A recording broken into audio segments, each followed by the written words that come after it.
And welcome to another edition of Scott Wheeler's Airplay. It is episode number 17. This is the show where we go behind the scenes to meet some of the radio and television personalities you listen to and watch every day, but get to know them a little bit better. I'm Scott Wheeler from Super Hits WIRL, and remember you can watch Airplay on Airplay's Peoria Life web portal at peorialife.com or on Facebook, YouTube, and our friends at Peoria TV Channel 17 on the i3 broadband system. James Brown was called the hardest working man in show business, and today I have the hardest working man in broadcasting as my guest. I'm telling you, this guy is everywhere. He does the 4, 6, and 10 o'clock news on WMBD-TV. He does a weekend air shift on WCIC-FM. He is studying for his Master's of Divinity degree. Have I got everything, Eugene? Or is there, you volunteer at St. Paul Baptist Church. Is there anything else or any other time in your life to do anything? Yeah, I sleep. Thank you. When? I definitely sleep.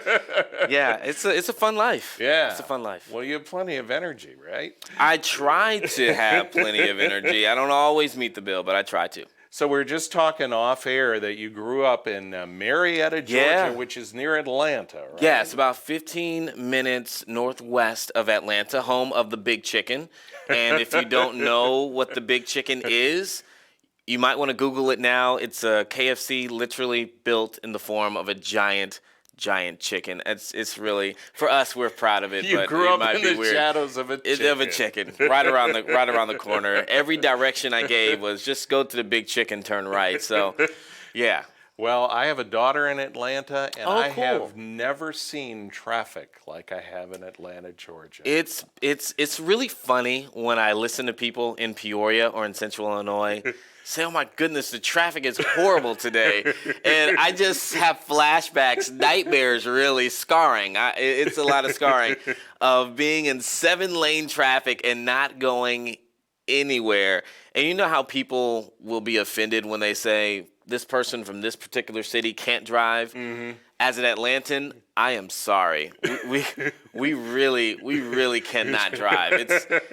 We really just can't. It's not our strongest suit. That's why you have that train system there.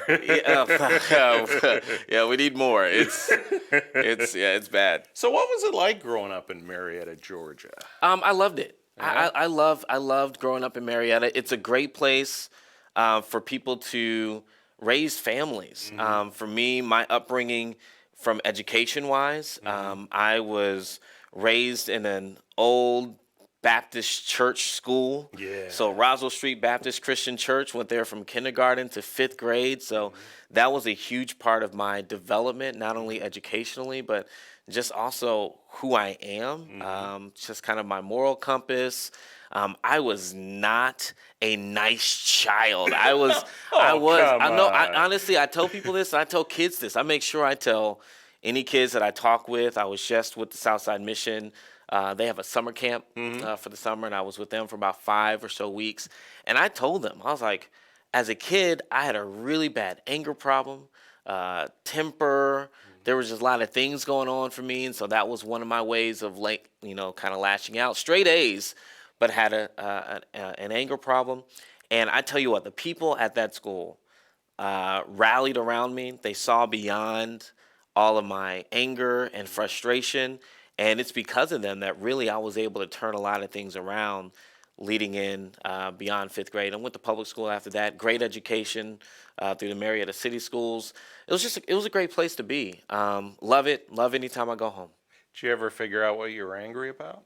Oh, yeah. For me, growing up, my parents were separated when I was at a young age.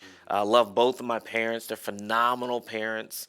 Have great relationships with both of my parents. But as a kid, for people who grow up and their parents aren't together, you don't rationally think about a lot of things because your mind just can't comprehend why that's the case. Mm-hmm. And that was me. That was me as an adolescent. I just wasn't capable of comprehending why that was the case. And so for me, it was anger. But like I said, I'm proud. I love both of my parents. My mom is an absolute superhero, a boss, still living in Marietta, Georgia now. My dad, a lot of people know, for those who don't know, played professional football for a number of years. Colts, right? Colts, yeah, for 14 years. Lives in Louisiana, Baton Rouge, where 95% of my family resides and has most of my life. So love them both. But as a kid, I couldn't process it well. So what was it like being a boy with a father who was a professional football player? Everybody thinks that you're going to be the next great athlete when you're growing up. And, for Pressure. me, right, I think it helped in that aspect that I primarily lived with my mom in Atlanta because I could pick and choose who knew and who didn't know. So I remember in middle and high school, though I was extremely proud, like I will tell anybody, I am proud of my dad. 14 years in the NFL, like That's awesome. that is above and beyond what the average person does. And that's not just athletic ability, that's upkeep of your body, that's mental preparation. There's a lot that goes into it. And so I'm extremely proud of him. And I tell him that all the time.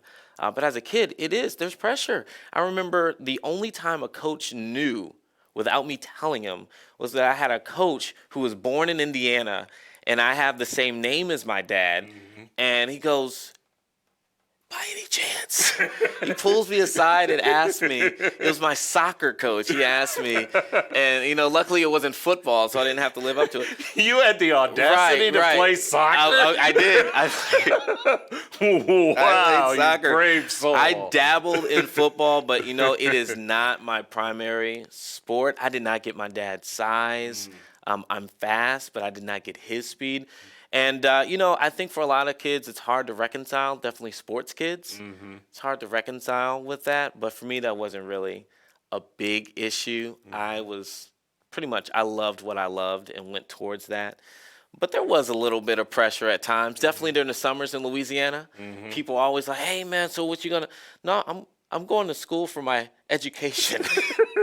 What? Yeah, no, I'm going for my education. Thank you very much. Yeah, I got an academic scholarship. So those kind of things. So, you went to Elon College, and I bet you think nobody's ever heard of it, but I have a niece that went to Elon Get out of here. College. Yes. I think she's a little older than you, but I was like, Courtney, give me some stuff on Elon College, like there's a big rock in the quad or something that everyone meets at or whatever. What did she tell you?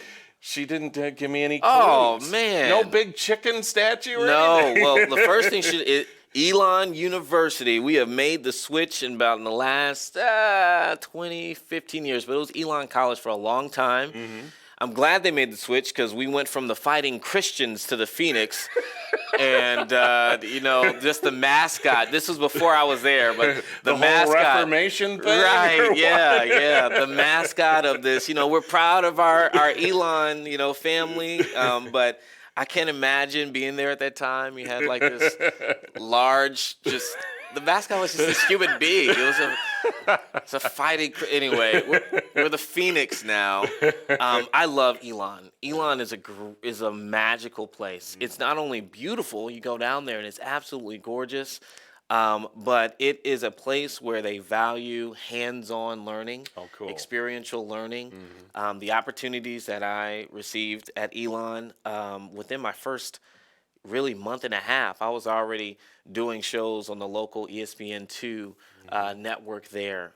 Elon took me out of the country, to Egypt, right? It took me to places like in New York and California and covered some really big things through the university, right? That I wasn't, they sponsored me to go to these things. Awesome. It's a great school with some awesome people, some of the best people you'll ever meet. So journalism communications major? Yeah, broadcast and journalism, and then a minor in religious studies. Okay. Talking with Eugene Daniel from WMBD-TV, WCIC-FM on the weekends, and you'll see him everywhere, trust me. So was the broadcasting journey from Elon to Peoria, or did you have a couple of stops in between? Nope, that was actually Good it. for you.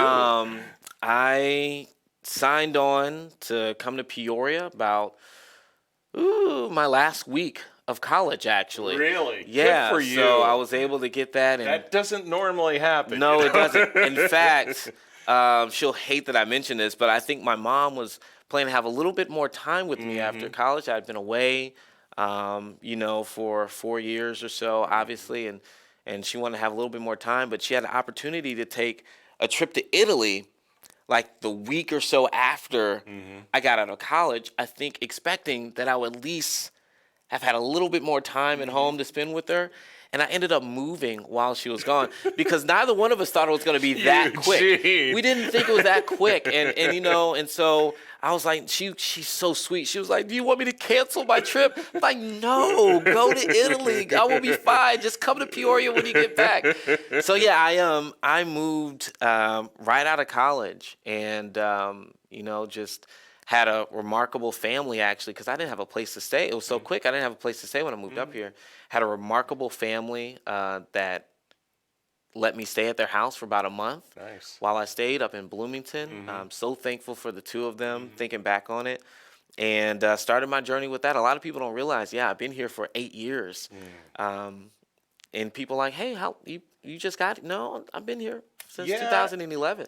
Yeah, I remember your because I was a Washington tornado victim. Wow, So I remember your coverage of that. So that was 2013. Yeah. So yeah, you have been here a while. Yeah. And when did you jump to the anchor chair in the last year or so? Yeah, it is actually, so the main anchor role, the evening anchor role, alongside with Lauren, it's a year ago this upcoming month. So in August, and then we launched the 4 o'clock program in which I started really full-time anchoring.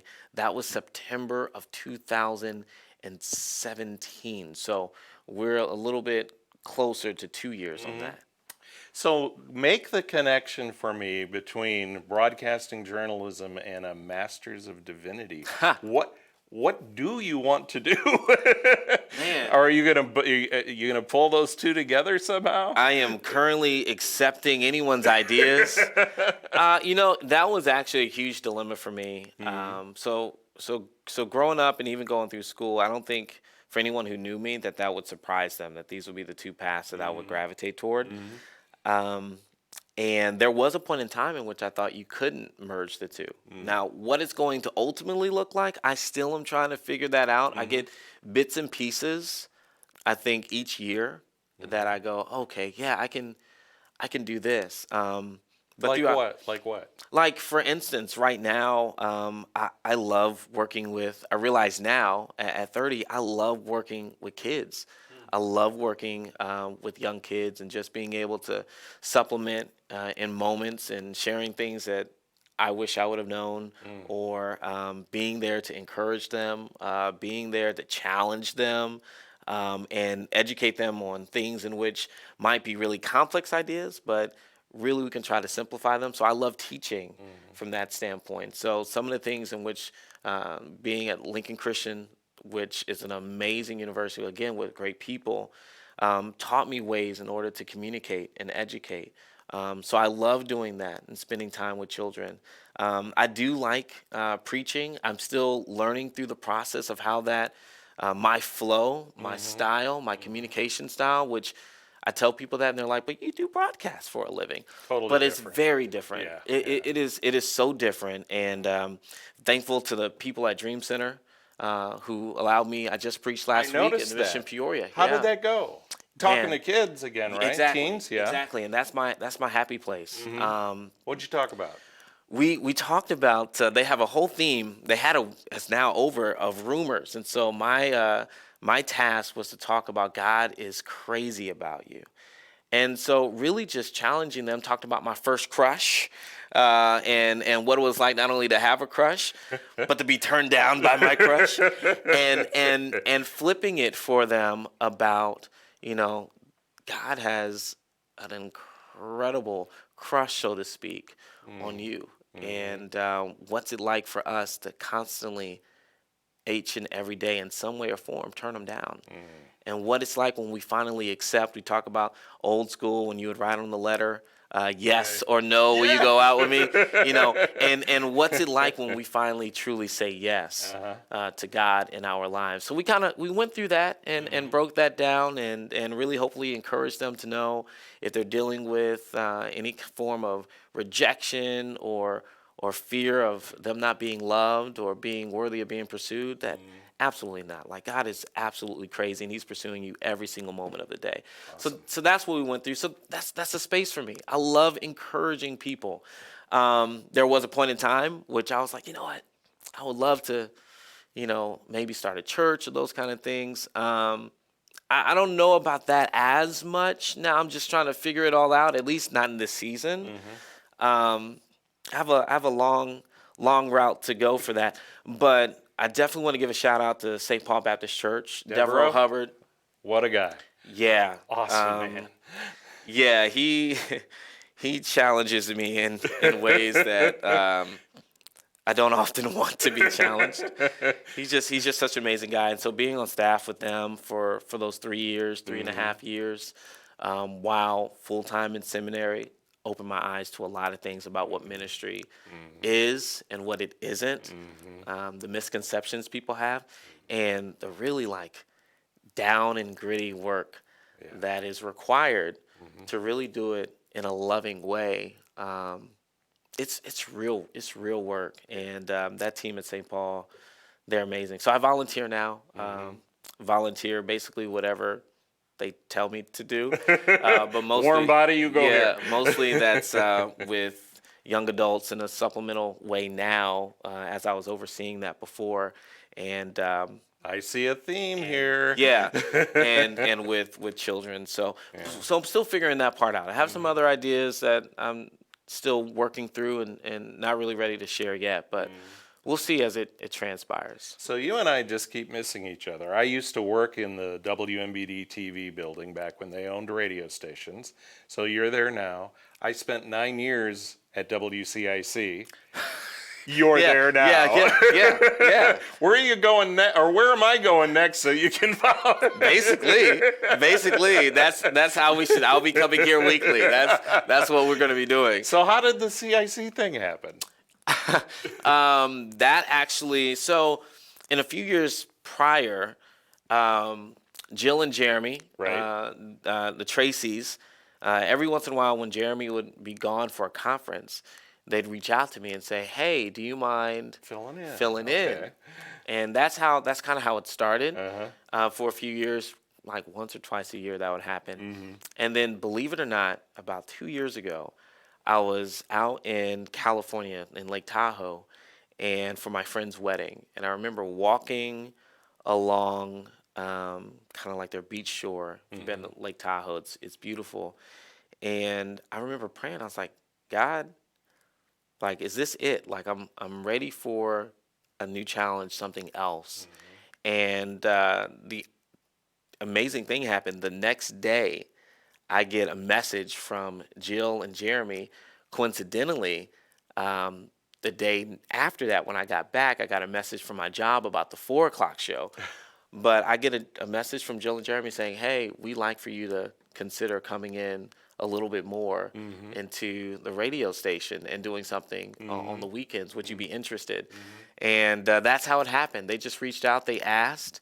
And I was like, wow, God answers prayers really fast at times. And that's how that went. So I was looking over some of the stuff in your bio, and most of it I knew, but this whole bit about you're a collector of notebooks. So immediately